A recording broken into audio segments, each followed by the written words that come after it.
They say every day belongs to the thief, but one day belongs to the owner. And for Nigeria's most notorious forest kingpin, Bello Turji, that day is no longer far away. It is charging toward him at full speed, like a harmattan wind he cannot outrun. You may have seen the headline and thought it was just another exaggeration, but this time it is not hype, it is not rumor, it is confirmed. This afternoon, Thursday, January 22, 2026, Nigeria received massive breaking news that the Nigerian Army has dealt a crushing and humiliating blow to Turji's terror network. This was not a minor clash. It was a carefully planned ambush that didn't just scatter his fighters, but shattered his inner circle, eliminated his right-hand man, and sent the feared warlord sprinting through the forest in pure panic. If you've ever waited for the day when these bandits finally taste the same fear they have forced on innocent Nigerians, this is that moment. So before we go any further, do me a massive favor right now and smash that like button. Let's use it to celebrate and support our gallant troops who are fighting deep in the bush.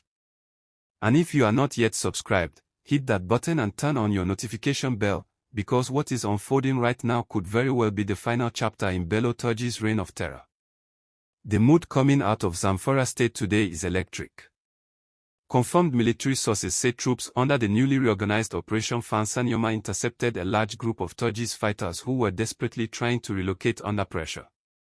This confirmation came directly from the theater commander, Major General Idris, and his message was clear and direct: Bello Turji is on the run. For years, this man acted like the self-appointed governor of the forest, imposing illegal levies, terrorizing villages, abducting civilians, and recording propaganda videos as if he were untouchable. That illusion of control has now been completely shattered. What changed everything was intelligence, not guesswork, not luck, but solid human intelligence. Insiders are now talking.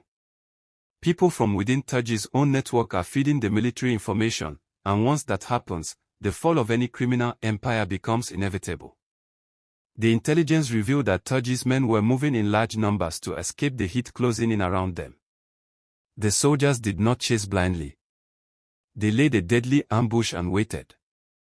When the bandits walked straight into it, the outcome was catastrophic.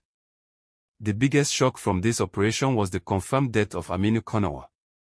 Anyone who follows security developments knows that name carries weight. Kanawa was not a foot soldier.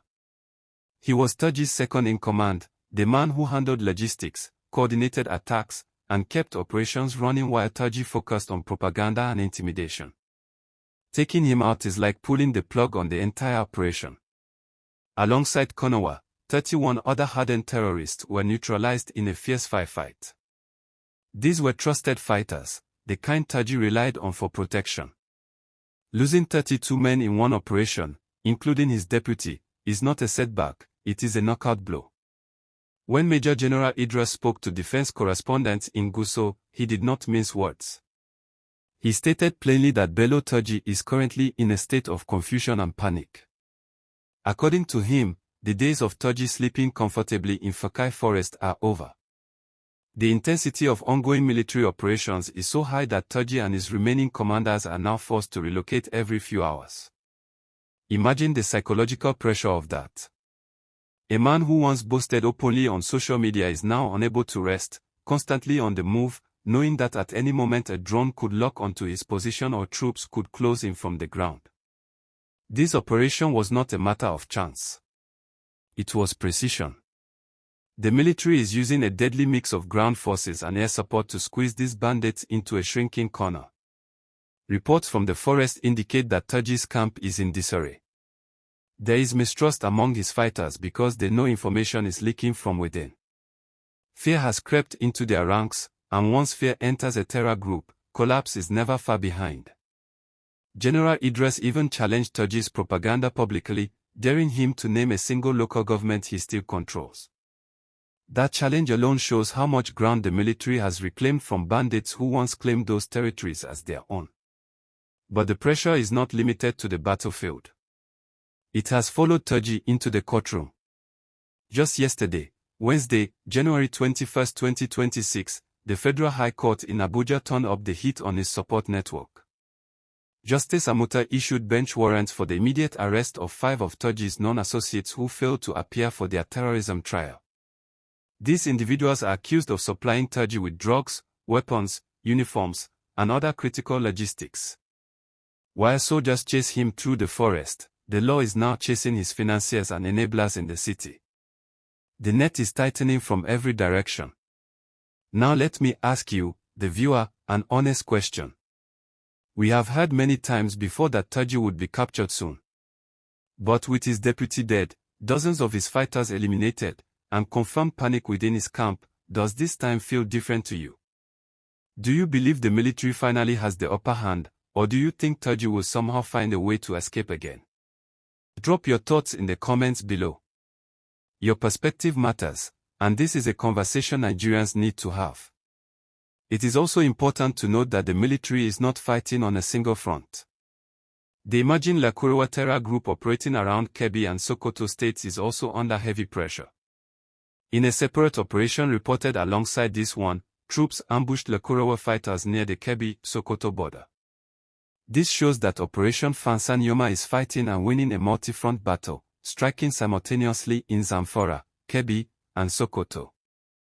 That level of coordination sends a clear message that there are fewer and fewer places left for these groups to hide. The military has now described Bello Turji as a dead man walking. Major General Idris stated confidently that, all things being equal, Taji will soon be history. That is a bold statement, and when a general speaks with that level of certainty, it usually means the target is firmly in sight. Weapons have been recovered, motorcycles abandoned, and kidnapped victims rescued as bandits flee to save their lives.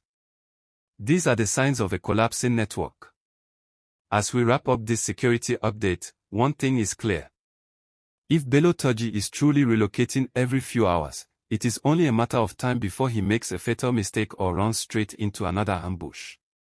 The elimination of Aminu Kanawa marks the beginning of the end. The so-called king of the forest is now a fugitive in his own backyard. If you found this update encouraging and you want to see our military finish the job, smash that like button right now and let's push this video toward 10,000 likes to show our troops that Nigerians stand firmly behind them. And if you are not yet subscribed, do it now and turn on notifications.